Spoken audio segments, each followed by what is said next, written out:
muddo dheer ayaa laga walaacsanaa xaaladda ciidamadan dhalinyarada Soomaalida ee Eritrea lagu qaaday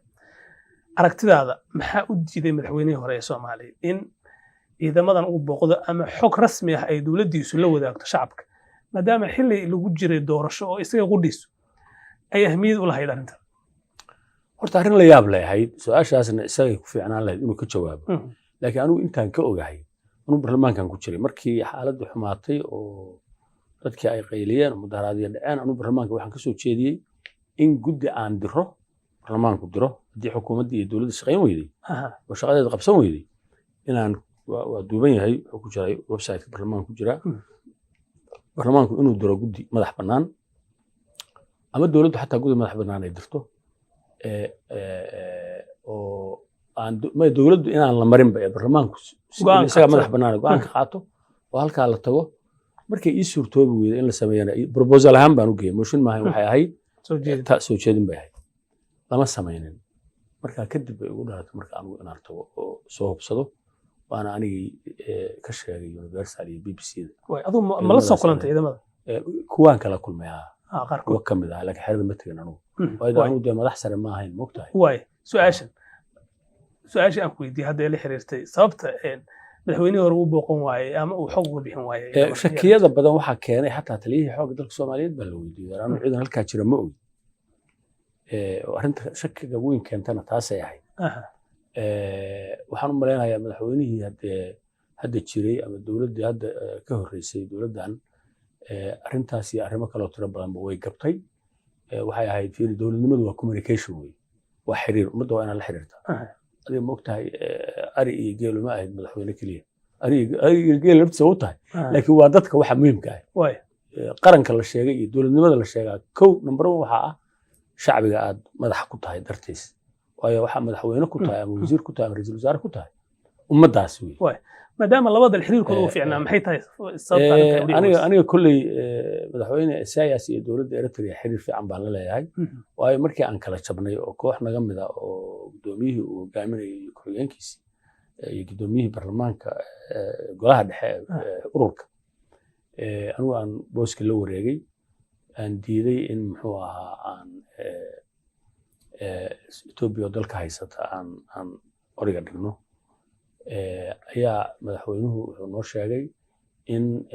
aan uusan kala jabkaas danaynaynin oo uu halkii uu ka waday dagaalka inuu gacan ugu siiyo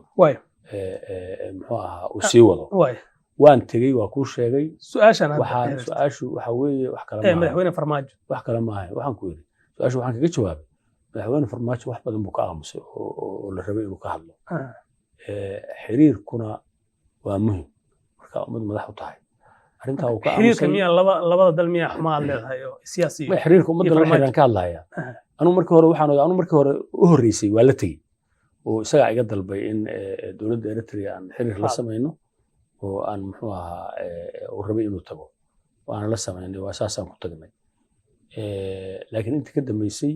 marka maxaa lagu micnayn karaa waa tuu yimid halkan maadaama baahi ay madaxweyne siyaasna waa tuu halkan yimid maadaama baahi ay jirtay oo shacabka Soomaaliyeed ay sugayeen in jawaab laga siiyo arrinta ciidamada in madaxweyne dalku ka jawaabo anigu markaan tagay Eritrea madaxweynaha Eritrea way sarag wuxuu igu yiri waan u sheegnay dowladda Soomaaliya in aanan qof ka mid ah ciidanka dowladda Soomaaliyeed geynin muxuu ahaa dagaal geynin waa laga yaabaa dhalinyaro tababar ku jirta weeye qaaran way buur ka soo dhacay hal qof ama laba qof ama dhowr qof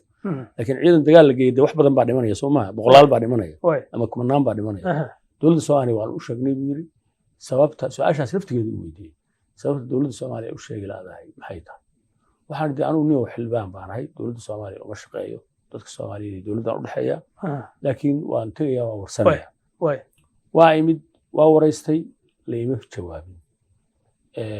madaxweynaha dalba inaan arko waa waayey marka sababta waxaan u qaatay marka ayaamihii dambe oo dhan in cilaaqaadka labada madaxweyne aysan isku fiicnayn ama labada dowladood waayo markii la tegey xagga waxaan ku garanayaa inaan cilaaqaadku isku fiicnay yani waa shaki waxaan ku garanayaa markii xagga la tegey oo heshiiska lasoo laba jeer buu tegey madaxweyne farmaajo xagga mar waa la socday marna lama socon markii dambe lama socon kulley markay isbarteen buu yiri waa kaa maarana adiga muxuu ahaa kuma baahnin waxaan u malaynayaa waxaa lagu heshiiyey 2 safaaradood in horta la isdhaafsado bilowgiiba ilaa hadda saacaddan la joogo safaaradihii lama furin macnaheed waxa weeye waxaa jiray tension ama isafgarad la'aan oo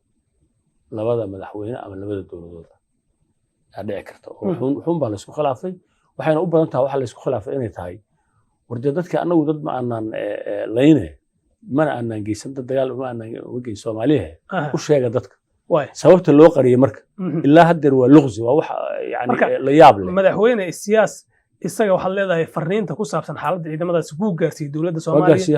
ee waxa qariyay madaxweynaha hore iyo dowladdiisa